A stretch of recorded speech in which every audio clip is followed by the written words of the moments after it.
Hello and welcome to Spokane County Spotlight. I'm Commissioner Al French and my guest today is Jeff McMorris, our newly hired Community Engagement and Public Policy Advisor for Spokane County. Jeff, welcome to the program. Thank you very much. I'm glad to be here today. Great. So before we get started, Jeff, for the benefit of our audience, could you give us a little overview of yourself and your background? Well, for the last 3.5 years, I worked for Dr. Ben Carson, who was Secretary of Housing and Urban Development. Everybody knows it as HUD, during the previous presidential administration. And at HUD, we did a lot of work, of course, housing and homelessness, which everybody knows about HUD. We also did a lot of work around economic recovery, economic development, and natural disasters. We play a big role in the recovery of those. And then prior to that, for almost 13 years, I worked for the King County Council for Councilwoman Kathy Lambert in a role somewhat similar to this role, just over in King County. Terrific. So tell us a little bit more about your time working in King County. Well, of course, King County is a much bigger county, about 2.3 million people and a $6 billion budget if you look at it annually. But it's really the same issues as Spokane. You know, you're talking land use, zoning, transportation. Of course, budget's always a big issue. King County is a little different. They have an elected executive and then 9 council members instead of 3 commissioners. And as we're going to 5 commissioners, they already are elected by district over there. So I worked for Councilmember Lambert, and she has a lot of the rural area of King County, kind of the North Bend up to Duval, as well as into Redmond, Sammamish, Issaquah. So a lot of suburban and urban areas. I was her lead staffer on the budget, so every year we had shut down in the fall and just do budget for 2 months. And then around community engagement, much like this position here in Spokane, you know, I was the one who would attend the suburban cities. They changed the name to Sound Cities Association, the King County Agriculture Commission, the King County Forestry Commission. So everything from your more rural type groups to your more urban suburban type groups, and learn what's going on in the community and make sure the council member was informed. Yeah, it's interesting when we think about King County, we always think about Seattle and a very much urbanized area and stuff, but there actually is quite a bit of rural area in King County and stuff. And so I've had the privilege of working with Kathy Lambert. I mean, prior to being a county commissioner, she was also in the state legislature as well. Yes. So a very knowledgeable and experienced legislator and a wonderful lady on top of that and stuff. So what was the experience like in working for HUD under Secretary Carson? Well, it was quite a privilege to work for him. I really enjoyed that time. One of the things I didn't realize before I took the job was how involved HUD is in disaster recovery. And I started in November of 17, right after a series of hurricanes had come through. You'll recall the horrible one that hit Puerto Rico, and then Florida and Texas were hit. So it allowed me to see how the regional administrators down there work with FEMA and other federal agencies on disaster recovery. And then we had a fairly significant earthquake up in Alaska during my time that hit Anchorage, and we were part of that recovery effort. And then, of course, in the Pacific Northwest, there's always the wildfires. And last summer, you know, we were involved with Malden, trying to bring what resources we could there. And then up and down the I-5 corridor in Oregon, even a lot of the populated areas, we had tens of thousands of people that were forced out of their homes. And because of COVID, we couldn't use the normal gymnasiums, community centers. You know, you usually bring everybody together and you get through it together. But we had to have every family unit housed individually to meet the COVID regulations. So, of course, hotels were empty because early in COVID, nobody was traveling. So we were leasing out entire hotels, trying to coordinate food to keep people separate. So that added a lot of challenges there. And then at the federal level, you always see FEMA. You know, you see the FEMA slickers because FEMA does search and rescue. But after the first month or two, when it comes to the disaster recovery part, HUD steps up. And if it's an urban area, HUD's the one. If it's a rural area, it's USDA, Rural Development. So I actually have a slicker that says HUD on the back. You just never see those on TV. The cameras are gone by the time we come in. But you know, we had a lot of our staff we loaned out to Paradise, California when that city was completely destroyed. just helping people get their lives back together, getting the infrastructure back and going, the water, the sewer, so people can move back into the community and start rebuilding their individual lives also. On the economic development side, we're very involved with the Opportunity Zone initiative that passed Congress. And so while that was a Treasury product, we were kind of the face of it. And Secretary Carson was the cabinet level lead. And so we did a lot of work here in Spokane, where there's several opportunity zones, and throughout the 4 states, Idaho, Oregon, Washington, Alaska, that I covered for Secretary Carson, bringing together those with the disposable capital gains, looking to invest, working with philanthropic groups who weren't necessarily using the Opportunity Zone tax incentive, but they were looking for partners who were. And so trying to bring groups together to really create economic development in communities that hadn't seen it for a while. And that was a part of the job I very much enjoyed. On the housing and homelessness side, one of the biggest things that Secretary Carson brought on was, we called it the Foster Youth Initiative. And for young adults aging out of foster care, they don't have the family support that most of us do. And the statistics around how many foster young adults end up either couch surfing or truly street homeless, it's really sad and frightening.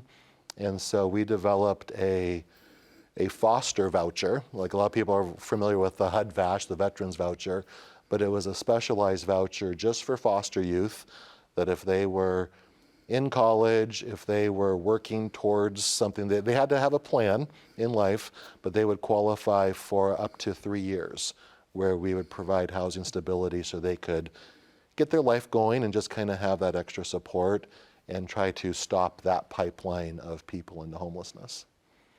I know that the Opportunity Zone, there are actually a number of Opportunity Zones here in Spokane County. One I'm most familiar with is the ones around the airport, and we've had a number of developers that have taken advantage of that tool and built new facilities and created new jobs out in Airway Heights and the West Plains as a result of that tool. So, thank you for making that possible for us. The Spokane County is going through this period where we are really going through that next generation of leadership. In my last show, I had the opportunity of introducing our new Chief Executive Officer, Scott Simmons, to the community. And prior to that, Gary Petrovich, who's our Chief Budget Officer. And now we have the pleasure of your expertise joining us here and stuff. So you come with a great wealth of experience, not only in King County, but at the federal level. So with that, what was the motivation for you wanting to take on the challenge of assuming the community engagement and public policy advisor role here in Spokane County? Well, Eastern Washington is home for both my wife and I. Our families are from the greater Eastern Washington area.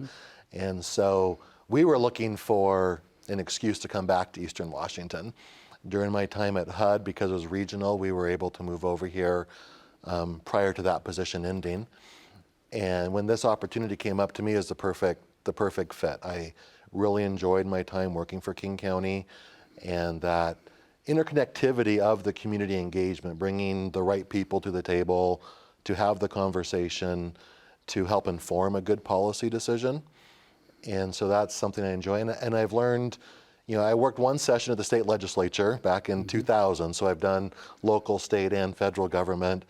I really do enjoy local government. It's really where the rubber meets the road. You're actually filling the pothole, not passing gazillions of dollars in just transportation thoughts. And so that's very, very interesting to me. And so far at Spokane County, it's been great. What is there, 50 some departments, I believe, at Spokane County. I've been slowly making my way around, meeting different department directors, learning what's going on here.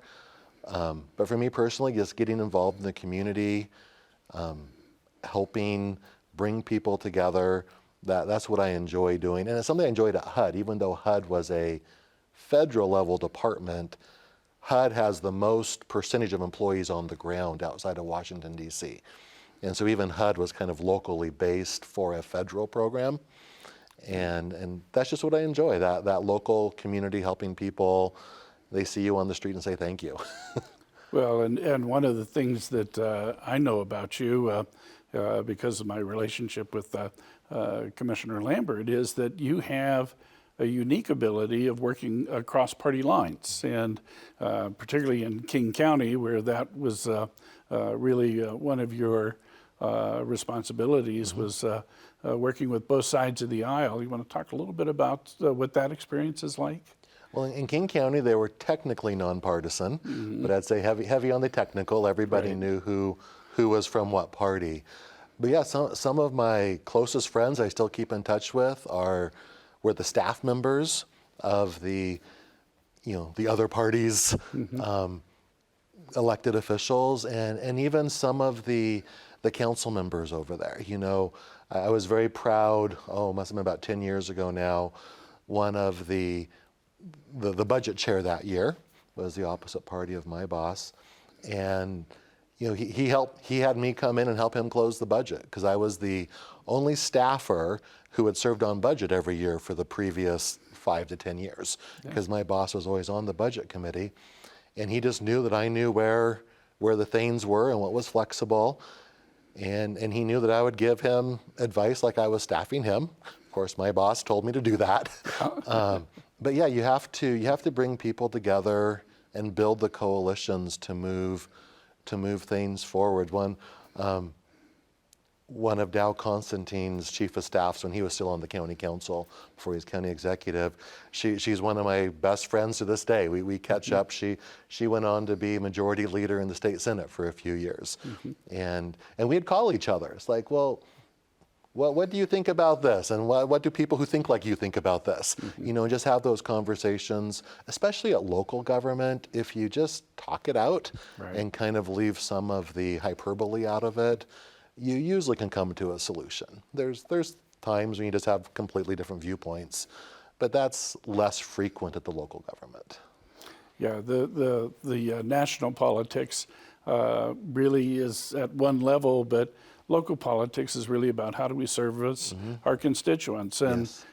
you mentioned potholes a number of times, and barking dogs, and land use issues, and a lot of those things that really aren't partisan based, but if you're not careful, can get wrapped up in some of the national politics, and all of a sudden you're not talking with each other, you're talking at each other. And Exactly. so I enjoy personal relationships with a number of Democrats in the region, and it gives me different insight into some of the needs of the community and stuff. So that's a great skill set that you have there, and anxious for you to put it to use here in Spokane County. So, but I'm sure that many in our audience would appreciate an overview of the roles and responsibilities you're going to have, and that you're going to step into here at Spokane County. You want to talk a little bit about what you anticipate happening?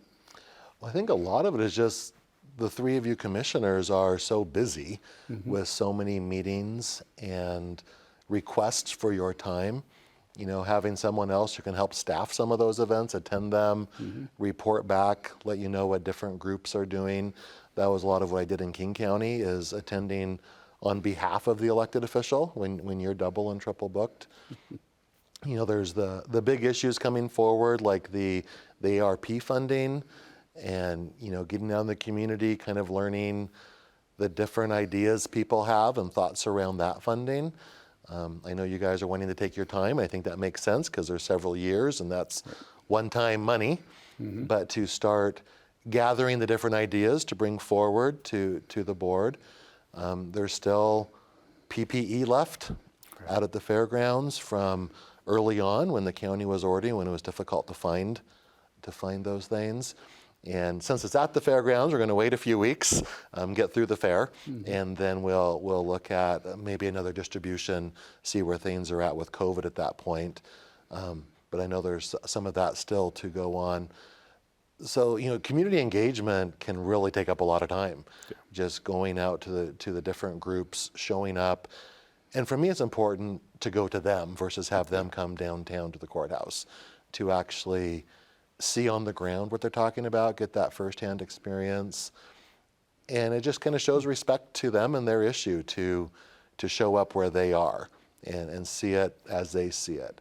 And so I think I'll probably be out of the courthouse as much as I'm in the courthouse. And I'm assuming it'll be a lot like King County. It'll be seasonal. There'll be times when it's policy and meetings inside the courthouse, and there'll be seasons when it's less busy at the courthouse and I can be out in the community more. But being the eyes and ears, and then making sure the commissioners are well informed to make the final decisions. With COVID, it's provided a whole new range of challenges for electeds, whether you're at the city, the county, or at the state level, because you not only have to do your regular job, but on top of that, you have all the responsibilities associated with how do we, get past the COVID pandemic. But then there's also the other challenge of federal stimulus money that comes to the region that has to be prioritized. And how do you identify those areas that are in the greatest situation of need? And now with the new ARP money, the American Recovery Program money, there's opportunities to invest in our future. And so that's also some of the stuff that you're going to be doing for the county is examining those opportunities and providing the information necessary so that we can make good decisions as we spend that $101 million over the next couple of years. And not only is it taking advantage of opportunities, but the Fed is changing the criteria almost weekly. So what you thought you could do last week, you can't do this week, and you don't have a clue as to what you can do next week, but you still have this obligation to be able to get the funds out and stuff. So that's one of the other advantages that we have in having somebody like you that can navigate our way through that and stuff. So this is a new position at the county. Can you share with us what the first month has been like for you as you work to get your feet underneath you? Well, like any new position, it's meeting a lot of people, Yeah. both inside the county and outside the county. I've had the opportunity to spend time with you and the other two commissioners, learning more of your priorities and how you view things. Scott has been great as county CEO, just making sure I'm meeting people. I've spent quite a bit of time with Gary Petrovich, you mentioned, the new county budget officer, bringing me up to speed on. He sent me some very long spreadsheets so I can get a little more versed in the county budget and the different programs, how things work there. Next week I'm meeting with the presiding district court judge to learn more about the courts and justice system here. Both the county auditor and the county treasurer have taken me around to see their areas and introduced me to their staff and their teams. So on the internal side, it's a lot of meeting people. I'm in that stage now where I know I met that person, but I can't remember their name. So a little bit of embarrassment when you don't pull up the names, but that will come. And, then on the external side, I've met with GSI and their economic development vice president just on what's going on around the region there. Scott and I met with some of the city leadership around the region on homelessness and housing issues. So as time goes, I'll get pulled into more of those conversations, learn more of the players. When it comes to homelessness and housing, I met a lot of those people during my time at HUD. So I have a little bit of a head start when it comes to those issues. But it's going to take a while. It's going to take a while to meet everybody and get involved. But I'm excited about it, and I enjoy that. So I'm very much looking forward to it.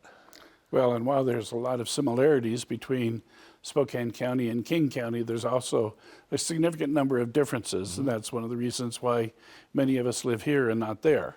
So what has been one of the more surprising things that you've learned since you've been working at Spokane County?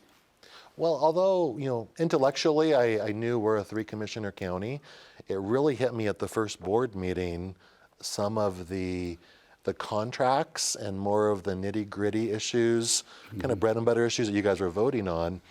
King County having a county executive and then a council, it's more like the president and Congress or the governor and the state legislature.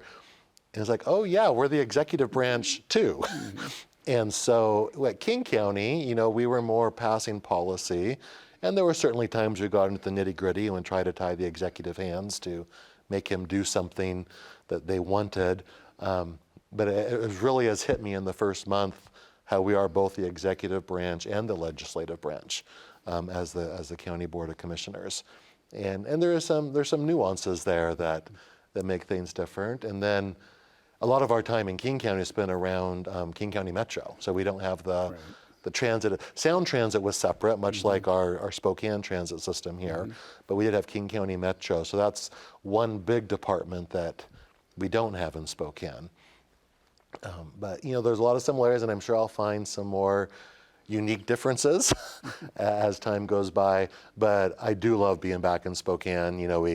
We love Eastern Washington. We're happy to be raising our kids here, a little bit more country, and Seattle is gorgeous on those beautiful summer sunny days. Yeah. But they're few and far between, and we've definitely enjoyed the sunshine over here and just being back on this side of the state. Yeah, a lot of folks, they have a firsthand experience with their city government, whatever city they happen to be in.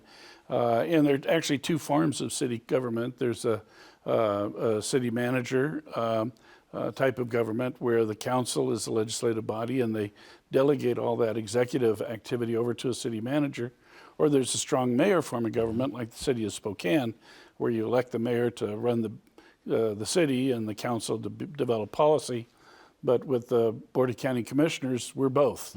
And so we can deal with personnel issues. At the same time, you're having to deal with land use issues and a number of other regional issues and stuff. So you do have to cover all your bases, and requires you have to be an expert in a lot of trades. Yes. To be able to get through the day. So how's your experience been in working with the commissioners so far? Well, you guys are great, of course. Of course we are. No, but I've truly enjoyed getting to know each of you. Three very different personalities, coming from three very different parts of the county, with Commissioner Kearns being up north, and you're more on the west side, and Commissioner Cooney more on the east side. We are a large county geographically.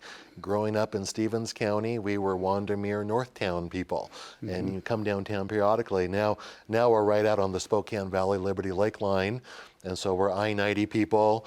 I've never been to Coeur d'Alene so many times as I have the last year, going over to the lake on the hot summer days with the kids. But it's just it is a large county, and I haven't been to Cheney for a long time. We don't hit the West Plains as much. I'm sure in this position I will be out there soon. But just having the opportunity to get around the county and really learn the unique characteristics of each region, because as we say here, you live in the valley, you live in the West Plains. Yeah. If you're in the city, you live on the north side or the south side. And, so I'm looking forward to becoming more acquainted with all of these areas and learning their little nuances. Well, and some of the other differences we have between us and King County is King County has ports that drive economic development, where here in Spokane County we have the public development authorities that are driving economic development for us in many different ways and stuff. So nuances that make the atmosphere a little bit different, but we're still trying to drive good, solid economic development for our region. So from your perspective, what do you see some of the bigger opportunities are for the Spokane County? Well, just the growth of this region, as everybody knows, has just been different than it's ever been historically. We moved here, Stevens County being here, we moved to Eastern Washington when I finished 6th grade. So that's back in the 80s. And, Spokane, it grows a little bit. I remember when Patterson North roller rink was kind of the end of town. And, over the last 20 years, the whole Wandermere, Highway 2, the Y has grown up. But there's been so much growth just in the last 2 to 3 years. Right. And, we're seeing bigger companies have found this area. They're moving here. So that brings the economic opportunity and the excitement, but also the challenges of keeping up with all the infrastructure needs. Often the needs come before that new tax base is kicking in. So there's that chicken and egg issue of get the infrastructure in place in time that you need it. The industries here are very different. King County has those big companies, the Microsofts, Amazon, Starbucks, Boeing, of course. And over here, we're definitely a health sector. Percentage-wise, more than King County. King County does own Harborview Hospital, so I did work some with health issues around Harborview Hospital. But to me, it's just an exciting time to be in this region, the whole Spokane Coeur d'Alene corridor, with all the growth going on, you know, houses and apartments going up everywhere, and just the smart decisions that need to be made to make sure we're staying in front of that we're keeping the flavor of our community, what people like about Spokane, where we're a big enough community. We have the downtown activities, the plays, the theaters, the symphony, but we're still a small town where you go out to dinner and it's more likely than not you're going to know somebody else in the restaurant. And to me, that's the perfect blend that is this area. It offers a lot of the urban things that people enjoy, but it still has that small town friendliness. So in our last minute or so here, are there any other messages that you'd like to share with our audience? Well, I would just say, you know, I've been at the county, this is week 3, I believe, but I do think the public should be very pleased with their county government. You know, I've met a lot of hardworking people so far that care about what they're doing. And, you know, as the people of this area who pay the taxes that fund the government, I think they would be pleased if they saw what was going on. I'm quickly learning, I think we're fiscally more conservative here than I saw in King County. Yes. And I think that represents the view of the electorate here. And I think they'd be proud of what's going on if they came in and checked out the books. It's interesting because in 2013, the Board of County Commissioners, which I was on at that time, adopted our 20-year growth strategy. And as part of our growth strategy, we actually projected that we would be able to experience this kind of growth. The state disagreed with this and ended up actually suing us and saying that we were overly aggressive. And so here we are in 2021, and we've already achieved the population growth that the state said we wouldn't achieve until 2033. Wow. And stuff. So, you know, at the local level, a lot of things we got right, a lot of things we have got in the mix, and the future is looking very positive for us. So we're really excited to have you as part of our team. You bring a wealth of knowledge and experience and understanding that I think will benefit not only the Board of County Commissioners, but the Spokane County as a whole. So thank you for agreeing to join our team. I'm pleased to be a part of it. I'd like to thank my guest, Jeff McMorris, for joining us today. As a reminder, a video of today's Spotlight can be accessed on your Spokane County homepage and on our Spokane County YouTube channel. I'd also like to remind our audience that Spokane County has a newly redesigned mobile app, Spokane County On the Go. The app can be downloaded for all Apple and Android devices. To download the app on either Apple or Android, visit your app store and simply search Spokane County. No other registration or login is required. Download the app today and connect with Spokane County. I'm County Commissioner Al French. Thank you for joining us today on Spokane County Spotlight.